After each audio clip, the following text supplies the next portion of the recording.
विचार ध्यान। एक होता है निर्विचार ध्यान और दूसरा होता है सविचार ध्यान। निर्विचार साक्षी भाव की साधना से और सविचार अर्थात अच्छे विचारों का प्रवाह, जिससे हमारा वैराग्य बढ़े और संसार और शरीर की वास्तविकता को जान सकें, साथ साथ अपने जीवन को समृद्ध सुखी बनाने के लिए जो विचार चलते हैं, जिसे हम ज्ञान भक्ति वैराग्य कहते हैं, तो वह भी क्या है? सविचार समाधि। जब हम सुनते हैं गुरुदेव जी के विचार या किसी भी अच्छे विचार को, तो फिर मन वहाँ लगा रहता है। उतना लगा रहता है जितना अकेले चुपचाप बैठने से नहीं लगता। ये अनुभव आप लोग किए होंगे। कई पुस्तक मन माफिक जब मिल जाती है तो उसको पढ़ने में लगता ही नहीं कि समय निकल गया, बस पढ़ते ही चले जाओ लंबा समय। तो इसीलिए उन्होंने योग दर्शन में कहा है सविचार समाधि। तो जब आप निर्विचार नहीं हो पा रहे हैं तो सविचार, कुछ अच्छे विचार सोचो भाई, जिससे कम से कम जो भटकाव है वह तो रुके। जैसे हमारा मन, जैसे इसका, जैसे साहब ने कहा है ना कि मन के लक्ष्य द्वार, क्या कहा है? मन के लक्ष्य द्वार, मन के लाखों दरवाजे हैं भागने के। पूरी साखी क्या है? मन मन करते सुनर मुनिदारे मन के लक्ष्य द्वार। ई मन चंचल ई मन चोर, ई मन शुद्ध ठगहार, मन मन करते सुरनर मुनि जहड़े मन के लक्ष्य द्वार। द्वार दरवाजा, लाखों दरवाजा है भागने के, लाखों। अब समझ लीजिए, मैं लाखों संख्या यहाँ बना नहीं सकता हूँ। साहब का कहने का मतलब है लाखों दरवाजे हैं, मतलब सहज ढंग से कहें जिसकी गणना हम नहीं कर सकते, इतने रास्ते उनके हैं। तब हम क्या करते हैं? देखो भाई, तुम्हारे लिए हम केवल एक दरवाजा बनाएंगे। ये नहीं कि चाहे जिस दरवाजे से निकल जाओ। जैसे मैंने कहा ना, एक सीढ़ी आपको दी जाती है, उधर से ही आना जाना है। जैसे कहा एक ही बिस्तर आपको मिलेगा, यहाँ पर एक सीट आपके लिए बुक है, ये नहीं कि किसी भी सीट में आप कभी भी बैठ जाए। तो हमने क्या कहा? लाखों दरवाजे में न भागो, एक दरवाजा। क्या चाहिए? एक दरवाजा ही आपको हम देते हैं, उसी से चलो। क्या है? तब हमने क्या किया? विचार। क्या किया? यह विचार करो, यह विचार करो। तो एक देने से 99 से छुट्टी मिली ना। 100 तरफ भागता था तो छुट्टी किससे मिल गई? 99 से छुट्टी मिली। एक कम है? इतना ही सोचो, यदि 100 में से 99 से छुट्टी मिल गई तो बहुत बड़ा काम हो गया ना। इसीलिए महात्मा लोग वो कहानी सुनाते हैं शैतान वाला, कि वरदान मांगा कि मेरे पास बहुत काम है, काम के लिए आप कोई सहयोगी चाहिए आप। तो महात्मा ने कहा ठीक है, मिल जाएगा। तो बताया फिर कैसे करना है।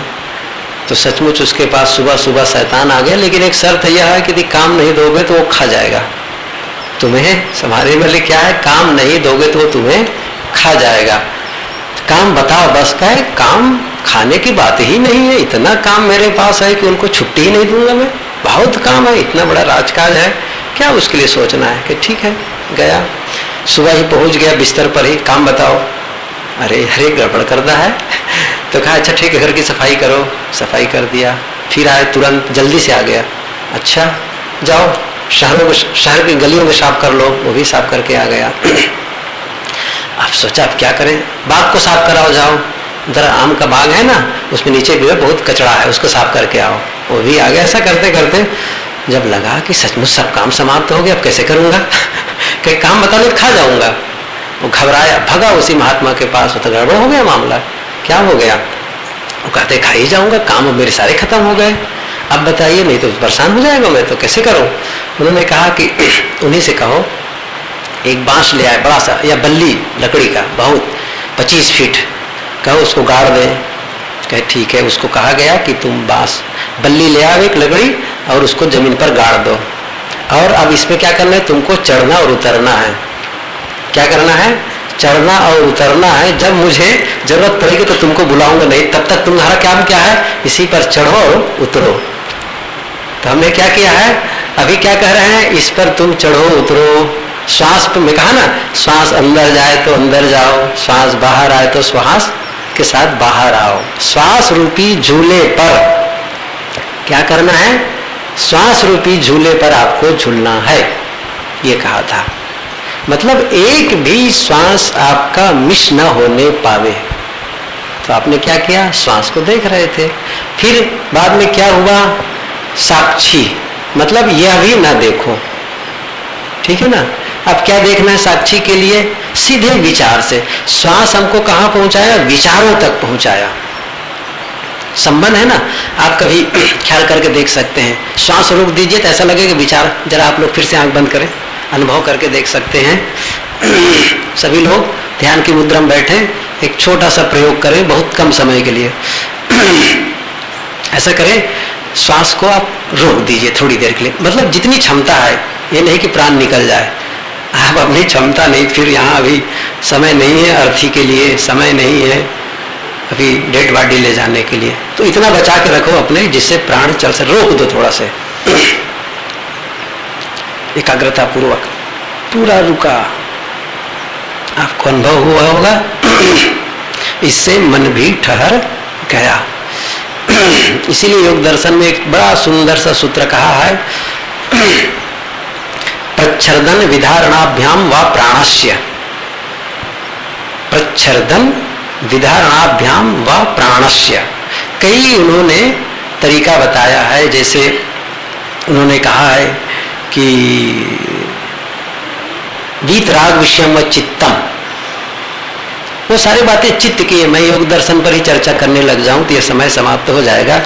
योग दर्शन पूरी साधना की पुस्तक है, पूरा शास्त्र है वो, और उन्होंने मन की एकाग्रता, मन के संप्रज्ञात से असंप्रज्ञात को जाने की एक विधि बताई है। मैं सारा वर्णन नहीं करूंगा आप लोगों के बीच, इतना ही बताता हूं कि जो क्रिया योग है, अब वो क्रिया योग क्या है, अभी सारी चीजें बताएं तो फिर आप लोग को बहुत लंबा समय रहना पड़ जाएगा। क्रिया योग को मैं सरलता से बताऊं, गुरुदेव जी से सुना और उसमें पढ़ा भी योग दर्शन में, कि वह क्रिया जो योग में सहायक हो। तो उन्होंने बताया तप, स्वाध्याय, ईश्वर, प्राणिधान, क्रिया योगा, ये सब एक लंबी व्याख्या है। बहरहाल बात में क्या कहना चाहता हूं कि जब आप मन को, चित्त को एकाग्र करने के लिए किसी का, तो जैसे उन्होंने एक उदाहरण दिया, वीतराग विषयम व चित्तम, वैराग्यवान, किसी भी जिनके प्रति आपकी श्रद्धा हो उसी का चित्र आप अपने मन में ख्याल करिए और वही टिकाए रखिए। ये एक ढंग है। इसी प्रकार श्वास पर और कई ढंग उन्होंने बताया है। अंत में उन्होंने कहा सभी प्रकार के साधक होते हैं, उत्तम, मध्यम, कनिष्ठ, सबकी योग्यता अलग अलग है। तो उन्होंने साधक के लिए छूट दी। क्या कहा उन्होंने कि अभी कहा था, हाँ नहीं, हाँ ये बताया, प्रच्छर्दन, मन रोकने के लिए, प्रच्छर्दन विधारणाभ्याम व प्राणस्य।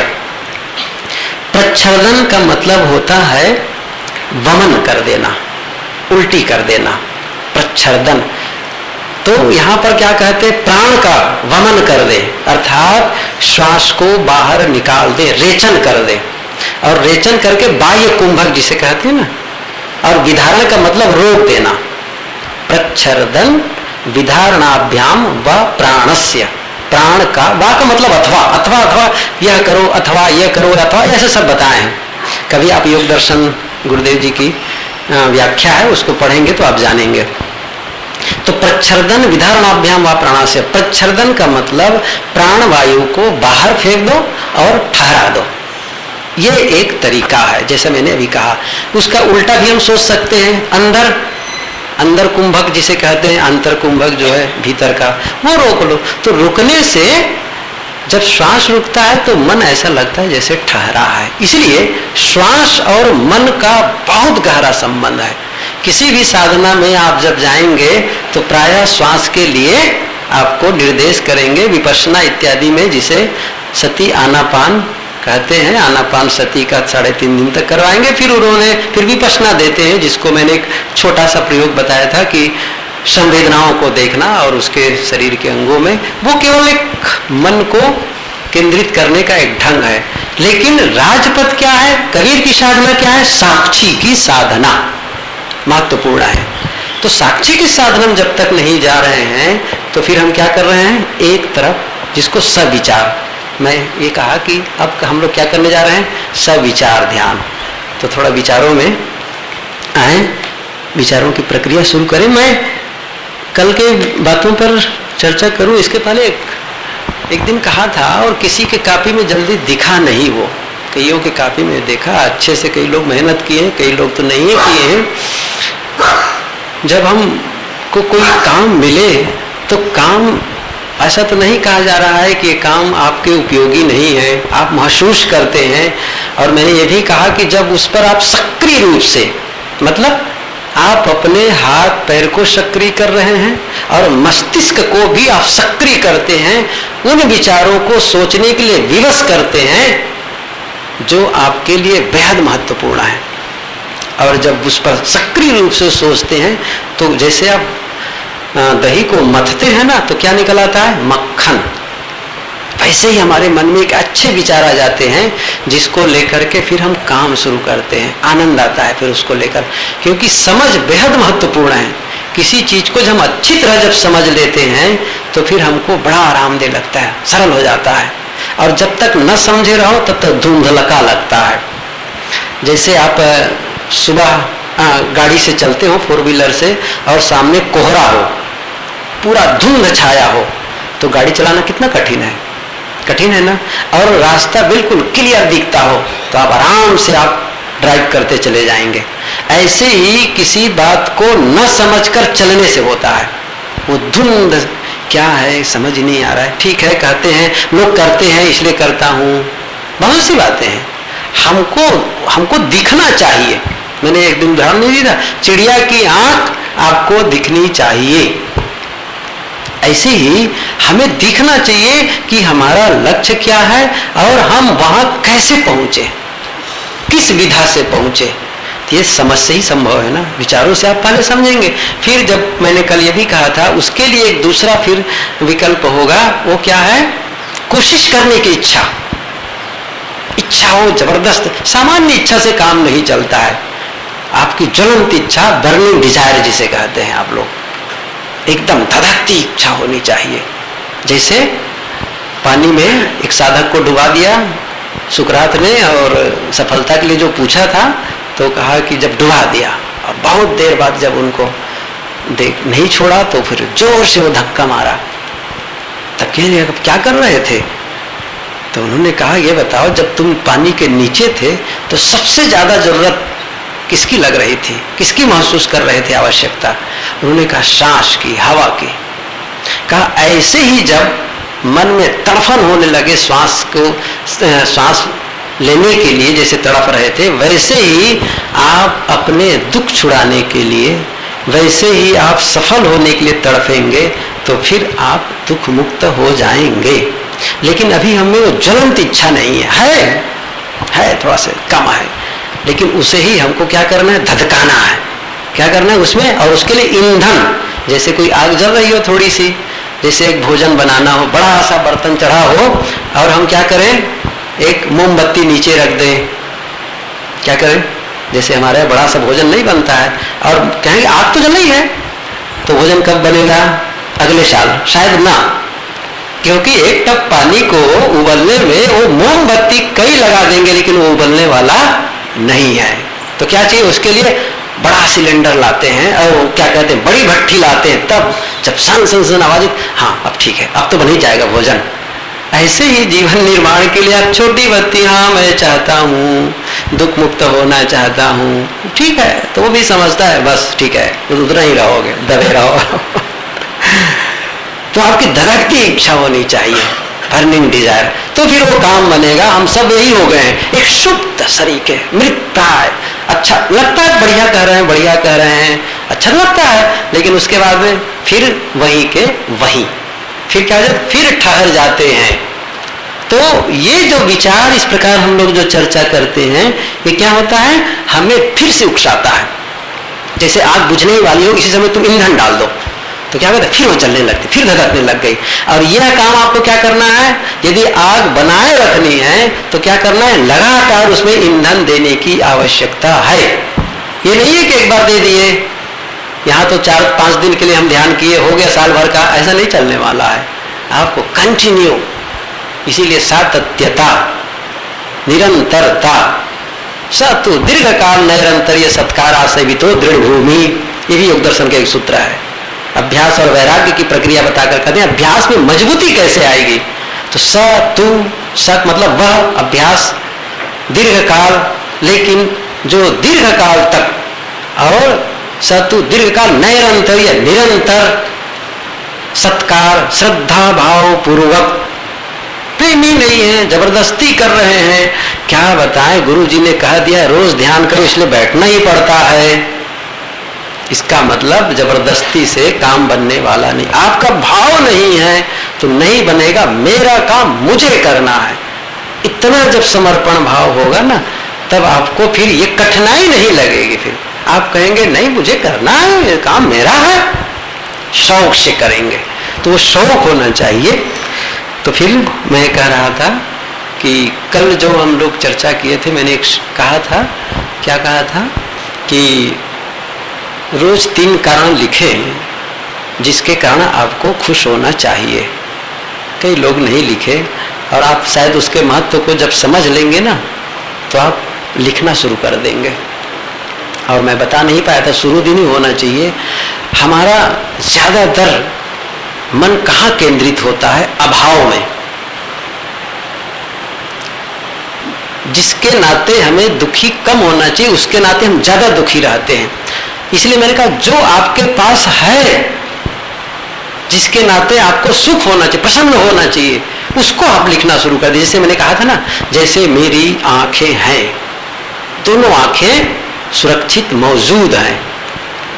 आप समझते हैं कि इसका महत्व नहीं है? आप सोचिए, कब आंख के महत्व को हम तब तक नहीं समझते हैं जब तक हमारी आंखें चली नहीं जाती है, तो नहीं समझते हैं बिल्कुल। पैर के महत्व को नहीं समझेंगे क्योंकि पैर है, और पैर, एक पैर को कटने दीजिए तब आप कहेंगे ओफ, पहले मैं दौड़ता था, चलता था, अब चलना कठिन है, अफसोस होगा। कैसे? जैसे मछली सागर के महत्व को तब तक नहीं समझती जब तक उसे निकालकर रेत में न डाल दी जाए। अब रेत में जब चली जाती है ना, तब तड़पती है वो, तब लगता है ओ सागर कितना महत्वपूर्ण था। ऐसे जो हमारे पास उपलब्ध है उसके महत्व को न समझ करके उसके लिए ज्यादा ध्यान केंद्रित है जो थोड़ी बहुत त्रुटि है। सारा ध्यान क्या कर रहे हैं? वहां जहां थोड़ी त्रुटि है बस सारा ध्यान, और उसी के लिए हम पूरे जीवन को बर्बाद कर रहे हैं। मैंने कहा ना, आपके पास घर है, आपका शरीर स्वस्थ है, पत्नी है, बच्चे हैं, सब बढ़िया है, आपकी आमदनी है, जो भी हो, अब उसी में से एक ही कोई है, जैसे कोई कारण हो सकता है कि परिवार का कोई सदस्य है वो आपके विरुद्ध है, किसी कारणवश उनका मन नहीं मिलता है। अब लेकिन जो 10 लोगों में से एक आपके अनुकूल नहीं है और 9 लोग आपके अनुसार हैं, तो सारा ध्यान कहाँ केंद्रित रहेगा पता है? एक जो आपके पास आपके अनुसार नहीं है, आपके प्रतिकूल विचार करते हैं, और उसके नाते आप उन सबको भूल जाते हैं जो आपके पास है, जो आपके पास उपलब्ध है, सबको नकार देते हैं, बस दुखी दुखी दुखी। तो क्या मतलब निकला? इसीलिए मैंने कहा 3 कारण लिखे, और यदि कहीं उसको 7 दिन भी लिख लिए ना, 7 दिन या 10 दिन, ठीक है, वैसे तो 21 दिन लिखना चाहिए, हमेशा लिखना चाहिए, लेकिन यदि इतना लिख दिए और कभी भी उसको जब पलट के पढ़ेंगे ना, तो आपके जो मन में नकारात्मकता आई रहेगी वह भी आप सकारात्मक महसूस करेंगे। मैंने आंख का अनुभव बताया कि आंख है इसलिए आंख के महत्व को नहीं समझ रहे हैं। एक अंध विद्यालय में एक बालिका थी, अंधी थी, आंख नहीं थी। फंक्शन था तो एक कविता उन्होंने कही, उसका भाव मैं बताता हूं। उन्होंने बहुत अच्छी बात क्या कही कि विनय करती प्रभु से, हे प्रभु, मैं सागर के आवाज को अनुभव करती हूँ, पानी का स्पर्श करती हूँ, लेकिन हे प्रभु मैं सागर को देख नहीं सकती हूँ।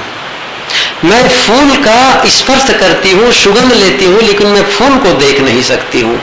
बहुत सी बातों का कि मैं धूप का अनुभव करती हूँ, लेकिन मैं धूप को देख नहीं सकती। प्रभु मैं अपनी माँ के गोद में बैठती हूँ, उनके स्नेह का भी अनुभव करती हूं, लेकिन हे प्रभु मैं अपनी मां के चेहरे को नहीं देख पाती हूं। सोचिए उनके कष्ट को, आप देखिए। और हमारे पास आंख है और आज हम उसका नजरअंदाज किए। इसीलिए आपके पास जो है वहां ध्यान केंद्रित करें।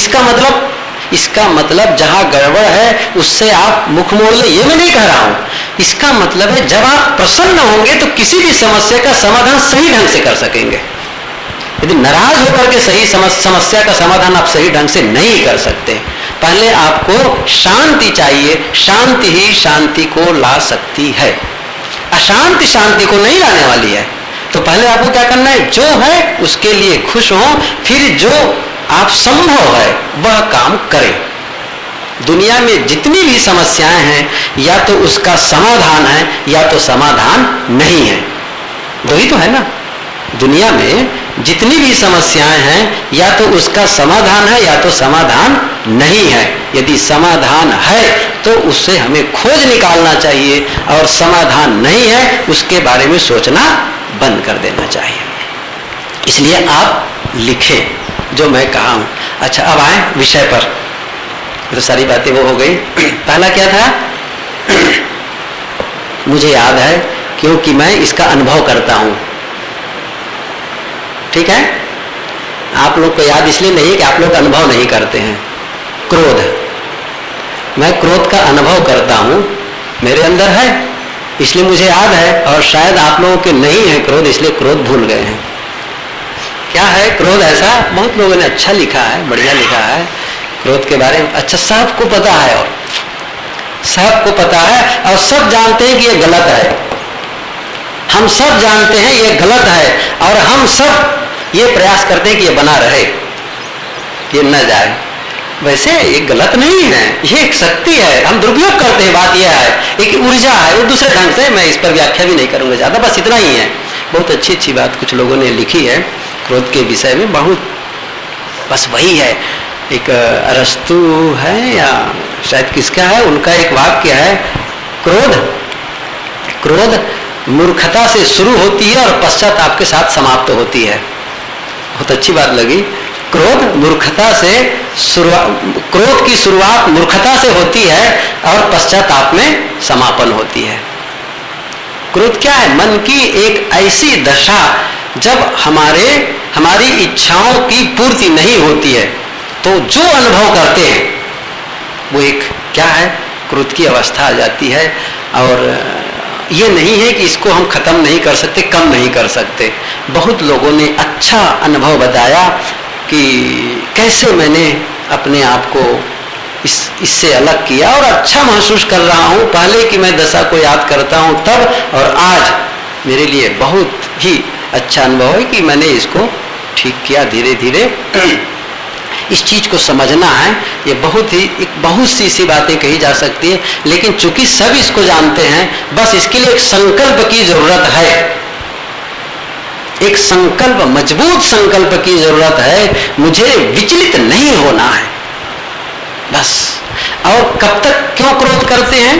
बहुत सीधा सा कारण यह है कि आप अपने आप को सही सिद्ध करने में लगे रहते हैं। पहला काम सही सिद्ध करेंगे, आप गलत भी करेंगे तो भी तर्क द्वारा ये बुद्धिमानी पूर्वक उसको कहेंगे ये सही है, और आपकी नाराजगी बनी रहेगी, ये नाराजगी बनी ही रहेगी। और फिर क्या होता है, हम दूसरे को दोष देते रहते हैं। इसलिए साहब ने यूं ही नहीं कह दिया दोष को मत देखो, बुरा जो देखन में चला। ये बुरा नहीं देखना क्रोध को खत्म करने का जबरदस्त कारण है।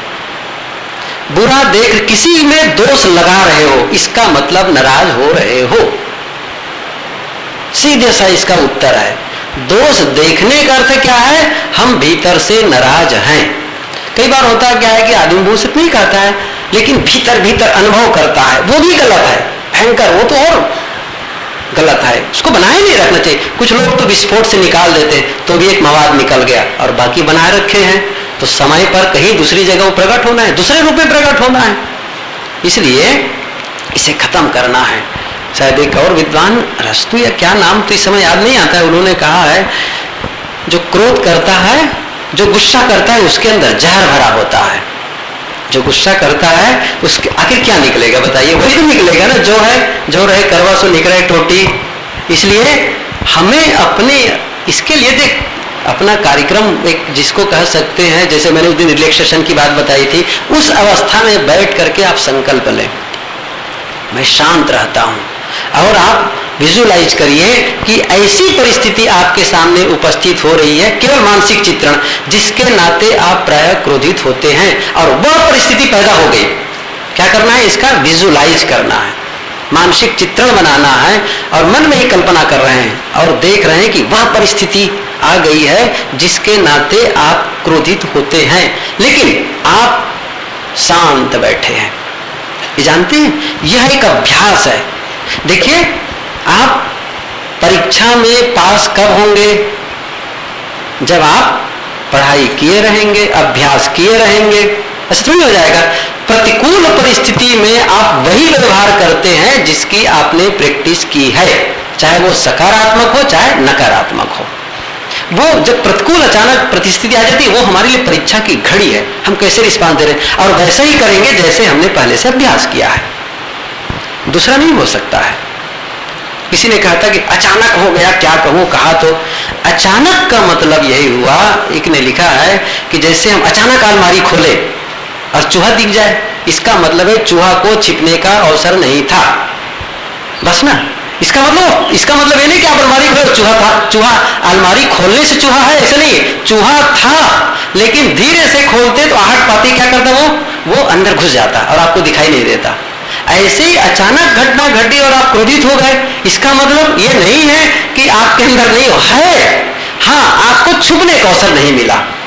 धीरे से धीरे होता तो आप संभालते, नहीं समझाते, मन को नहीं करना है तो आप समझा ले जाते और क्रोध नहीं करते, लेकिन अचानक भड़ाक से पड़ी, इसका मतलब मौजूद है, वो नहीं, ऐसी बात नहीं है।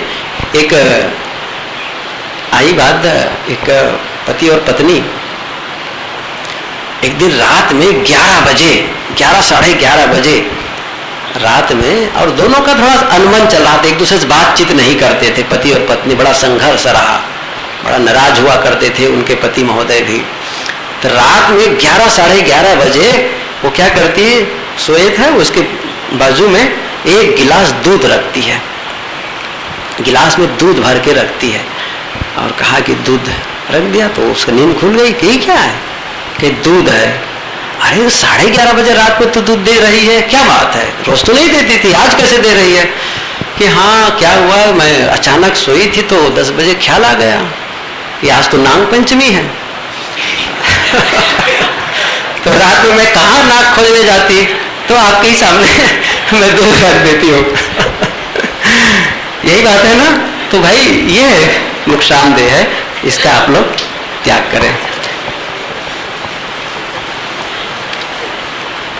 कब कब आता है आपको ये आप जानते हैं, और उन कारणों को मिटाएं, इस पर ज्यादा विस्तार देने की जरूरत नहीं है।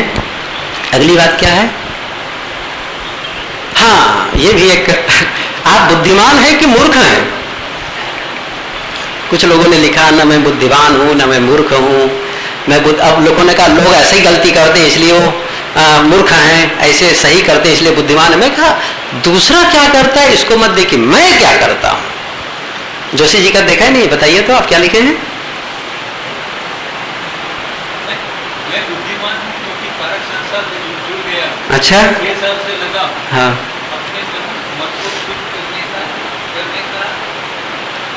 को शांत करने का सतत काम करता हूं। मैं मूर्ख हूं क्योंकि मैंने शादी की, बच्चे पैदा किए।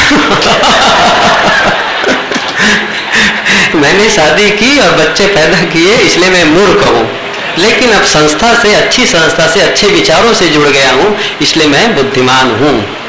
कैसा लगा? बढ़िया, ठीक है। मैं इसको अब देखिए, हम क्या करते हैं, जो जानते हैं ना, बुद्धिमानी किसको कहते हैं? जो बहुत जानता है, लोग प्राय उसको बुद्धिमान कहते हैं। लेकिन आप कितना जानते हैं, मैं थोड़े पहले बता दूं फिर आगे बढ़ूं। हम कितना जानते हैं इसके बारे में। ये एक ब्रह्मांड समझो, ठीक है? ये क्या है? ब्रह्मांड है। और इस ब्रह्मांड में आपकी जानकारी कितनी है? तो समझते हैं ना, हमने बीजक पढ़ लिया, अमुक शास्त्र पढ़ लिए, अमुक जगह घूम लिए, चलो ठीक है, बहुत जानते हैं आप। तो आपकी जानकारी कितने % है इसमें, बताओ भला? कितना है? बहुत कम है ना, पता चल रहा है। बहुत बहुत कम है। उन्होंने क्या नाम, हजारी प्रसाद द्विवेदी ने एक जगह लिखा है कि जब हम पुस्तकालय में जाते हैं, लाइब्रेरी में, तब हमें अपने अज्ञान का पता चलता है। किसी पुस्तकालय में जाते हैं तब पता चलता है मैं कितना अज्ञानी हूं। वैसे तो हम समझते हैं हम ज्ञानी हैं, बहुत जानकारी रखते हैं। तो अब ज्यादा से ज्यादा आप कहना चाहेंगे 25 तो नहीं कह सकते, 25% कैसे जानेंगे? चलो एक मान लेते हैं समझने के लिए 10%, चलो ठीक है। कितना? योर नॉलेज क्या है? आपका ज्ञान कितना है? 10%। और ये पूरा क्या है? ये 100% समझ लो, ये 100% पूरे के में, ठीक है। तो कितना जान रहे हैं अभी? 10%। ये है। एक दूसरा ज्ञान क्या है उसको भी बता देता हूं। आप वह चीज भी जानते हैं जिसको आप नहीं जानते। फिर से मैं बताऊं, आप कुछ ऐसी बातें हैं जिसके बारे में जानते हैं कि मैं नहीं जानता हूं। साफ हो रही बात? थोड़ा सा क्लिष्ट है ना, लेकिन समझिए इस चीज को फिर से। ये चीज तो हम जानते हैं कि ये जानकारी है, लेकिन बहुत सी ऐसी बातें हैं जिनको हम यह जानते हैं कि मैं नहीं जानता हूं। जैसे मैं हवाई जहाज चलाना नहीं जानता हूं, ये जानते तो है ना, ठीक है ना, ये जानते हैं। वैसे वैसी बहुत सी चीजें, समुद्र के तल की स्थिति के बारे में मैं नहीं जानता हूं, ये जानकारी है। यदि इसको भी आप बढ़ा दिया जाए तो थोड़ा ज्यादा हो जाएगा आपकी। इसको भी हम चलो 25% समझ लें। 25% ज्ञान ऐसा है जिसके बारे में आप यह जानते हैं कि मैं नहीं जानता हूं। तो दोनों मिला दे कितना हुआ? 35। समझ रहे हैं? तब कितना बचा? 65% आप अभी अज्ञानी हैं। और हम क्या समझ रहे हैं? बहुत जानते हैं। सही कहो तो कुछ नहीं जानते हैं। यदि देखा जाए तो हम कुछ नहीं जानते हैं और फिर भी बुद्धिमान बने रहते हैं। मैं यहां पर आप लोगों को एक चीज बताना चाहता हूं। एक शोध हुआ था बुद्धिमानी के बारे में।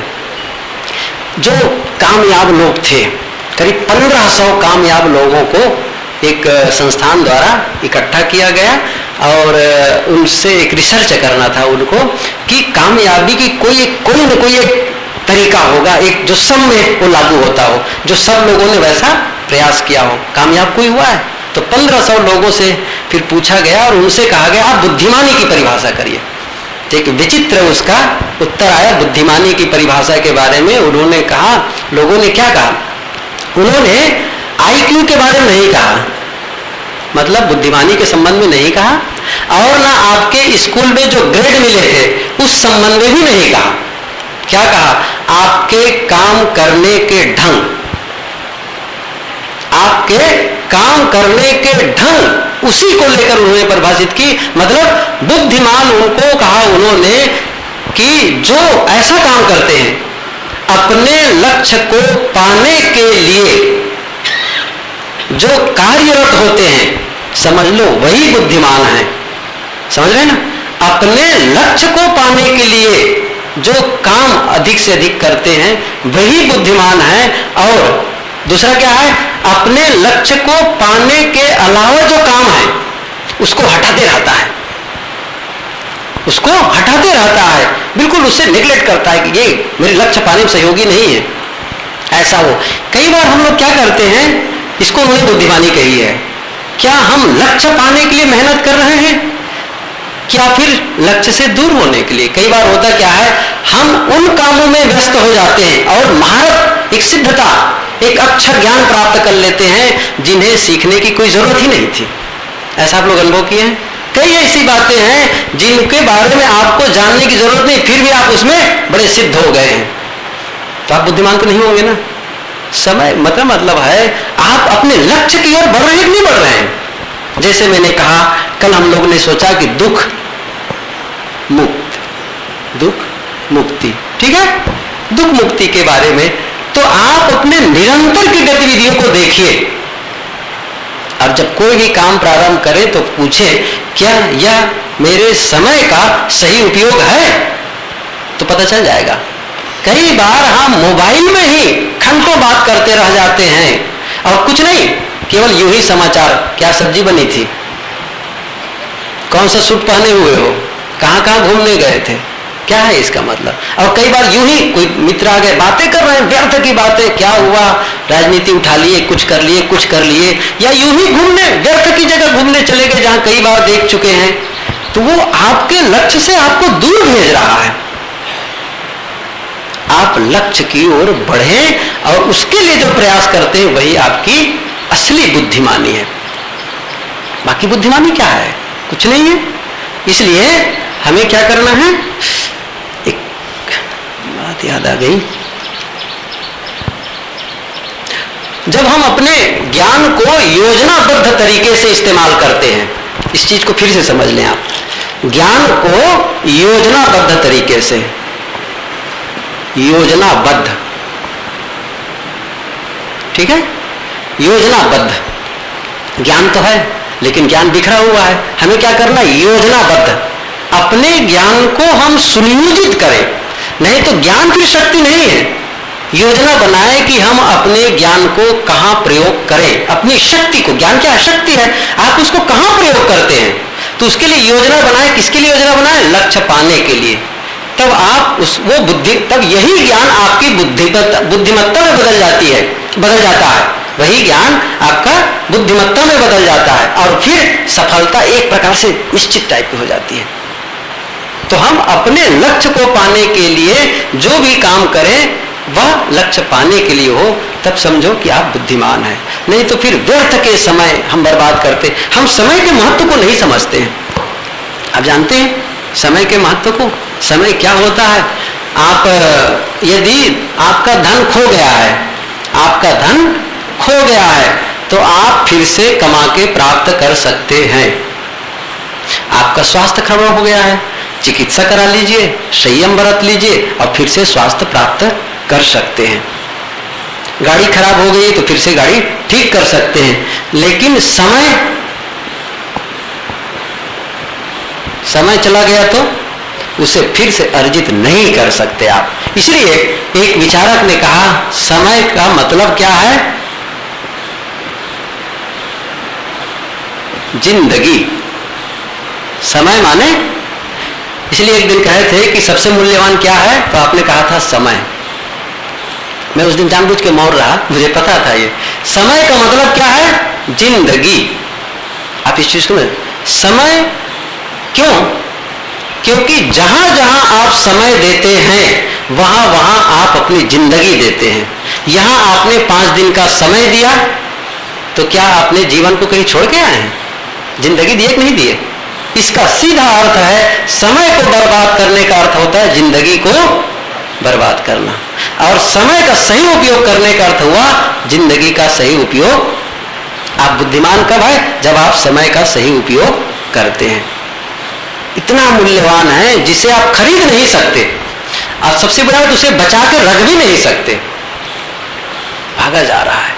इसलिए हम अपने प्रत्येक क्षण का दोहन करें और दुख मुक्ति के काम में लगाएं, तभी हम सही ढंग से बुद्धिमान कहलाएंगे। नहीं तो फिर उसके उल्टा, जिसको नहीं कहना चाहिए, वो हम हो जाएंगे।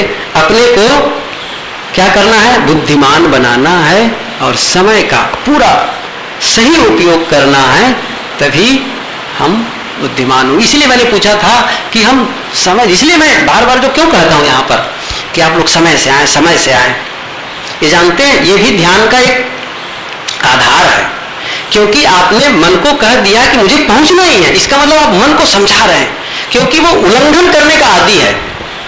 मन क्या है, उल्लंघन करने का आदी है। अब आप उसको नहीं लगा रहे हैं व्यवस्थित रूप से, तो आप अपनी पुरानी आदत को बना कर रखे हैं, उस लेयर को तोड़ना ही नहीं चाहते हैं, और बहुत कठिन है इस लेयर को तोड़ना। कैसे कठिन है, उसी प्रकार से है जैसे जो चंद्र यात्री होते, चंद्रमा में जाने वाले, उनके जो यान होते हैं ना, आप लोग जानते होंगे, जब वो गुरुत्वाकर्षण के लेयर को तोड़ने के लिए जितनी एनर्जी की जरूरत होती है, जितना उसमें ईंधन लगता है केवल लेयर तोड़ने में, उतना तो जाके आने में नहीं लगता है। क्यों? क्योंकि उधर वो क्या है, इसको समझे। रॉकेट क्या कर रहा है, ऊपर जा, ये ऊपर, ठीक है, ये ऊपर जा रहा है, और पृथ्वी क्या कर रही है, ठीक है, क्या है, यहां पर ये ऊपर उठना चाहता है और ये इसको खींचना चाहता है। तो फिर ऊपर जाने के लिए भी उसको शक्ति चाहिए और जो खिंचाव है उसको खत्म करने के लिए, तो सर्वाधिक शक्ति इसमें खत्म होती है। और जब गुरुत्वाकर्षण लेयर से बाहर चला जाए तब तो बहुत आराम से, कोई उसको दिक्कत नहीं है। ऐसे ही पुरानी आदतें हमको क्या करती है, नीचे की ओर खींचती है। नहीं तुम चलो आराम से, क्या जल्दी है, ये क्या है, पुरानी आदत है। उस पुरानी आदत के लेयर को तोड़ने के लिए आपको क्या करना है, मैंने कहा समय से आओ, आप चुस्ती करके मुझे आना ही है, तब वो लेयर टूटता। लेकिन हम तो लेयर तोड़ना ही नहीं चाहते हैं ना, आराम बढ़िया है, क्या करना, क्या रोज ध्यान में बैठना है, अनकंफर्टेबल जब तक महसूस नहीं करेंगे तब तक प्रगति नहीं हो सकती है। आप हर समय आरामदायक स्थिति में रहना चाहते हैं, परिवर्तन के लिए कोई प्रयास नहीं करना चाहते हैं। सबसे बड़ी कठिनाई हमारे जीवन की क्या है, और इसीलिए हम जहां हैं वहीं के वहीं खड़े रह जाते हैं। यदि आप जीवन में विकास करना चाहते हैं, परिवर्तन करना चाहते हैं, पुरानी आदत को छोड़ना चाहते हैं, सबसे बड़ी चुनौती हमारे लिए क्या है, पुरानी आदतों में बने रहना, उसको तोड़ना, ये हमारे लिए चुनौती है। पुराने विचार को छोड़ना और पुरानी आदत को छोड़ना।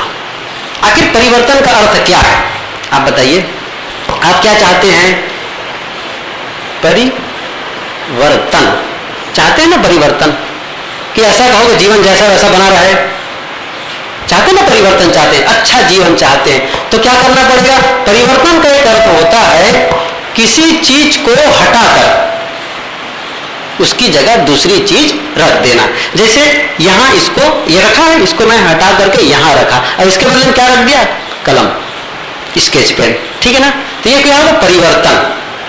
अभी हम कहें कि भाई यहां ध्यान नहीं करना है, जहां गुरुजी रहते हैं वहां चल के ध्यान करना है, तो स्थल परिवर्तन कहते हैं ना, स्थल परिवर्तन हो गया। अब आप क्या कर रहे हैं, स्वभाव परिवर्तन। इसका मतलब यही हुआ कि आप पुरानी आदत को हटा करके नई आदत की स्थापना करना चाहते हैं, और फिर वो जो पुरानी आदत है आपको जल्दी से छोड़ती नहीं है। और ऐसी स्थिति में आपको मेहनत की आवश्यकता है।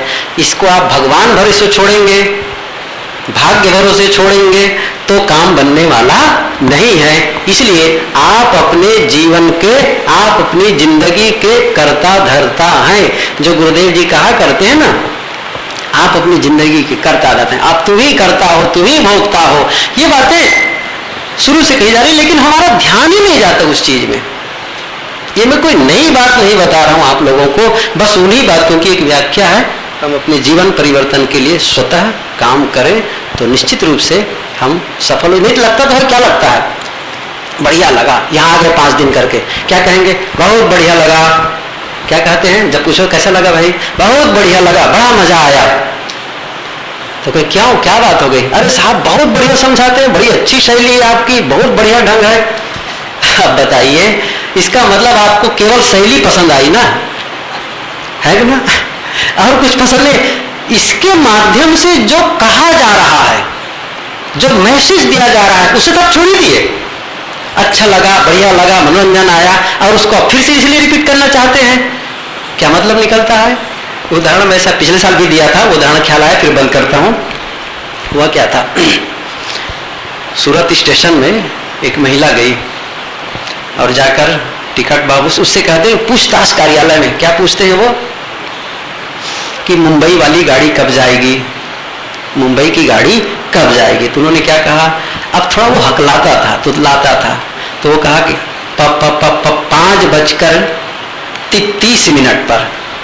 क्या कहा, 5:30 पर, ये उसका था। लेकिन उसको प को 5 बजे कर 30 मिनट तक ये कहा और सुन ली और चली गई। 10 मिनट बाद फिर आकर के पूछती है, वो मुंबई वाली गाड़ी कब जाएगी। तो फिर उन्होंने कहा 5:30 पर। उसके बाद फिर 5 मिनट बाद फिर आ जाती है। ऐसा वो 4-5 बार कर ली। तब फिर आई, तो फिर उन्होंने कहा बहन बता तो दिया कि बार बार पूछते हैं आप उसी बात को। तो क्या 5:30 पर कहता हूं? तो उन्होंने कहा कि आपने कहा 5:30 पर, ये मैं समझ गई, लेकिन जो मेरे गोद में बच्चा है ना, वो बार बार कहता है कि मम्मी मुझे उसे दिखाओ। जब बोलता है ना 5:30 पर, वो मुझे बहुत अच्छा लगता है, इसलिए मुझे उसको दिखाओ। और उसी के नाते मैं पूछती हूँ बार बार। वो देखना चाहते कैसे बोलता है उसको देख करके। ऐसे ही केवल आप शैली को सुनने में मजा ले रहे हैं तो परिवर्तन होने वाला। इसके माध्यम से आपको संदेश जो दिया जा रहा है जीवन परिवर्तन के लिए, वह हमें संदेश अपने भीतर प्रवेश कराना है, तब जाके परिवर्तन। ऐसे होने वाला नहीं है। अब आप लोग ध्यान करेंगे, ठीक है? लघु शंका कोई जाने वाला है? चेतन मन और अचेतन मन के लिए अगले साल। अब हाँ, ये विषय रहा। ये शायद एक लंबा विषय है, कॉन्शियस माइंड, सब कॉन्शियस माइंड। इस पर कभी कहूँ फिर अलग ही विषय हो जाएगा, इसलिए इसको छोड़ दो। इस साल में कहा भी नहीं, सही बात है, इसको कहना चाहिए था लेकिन हाँ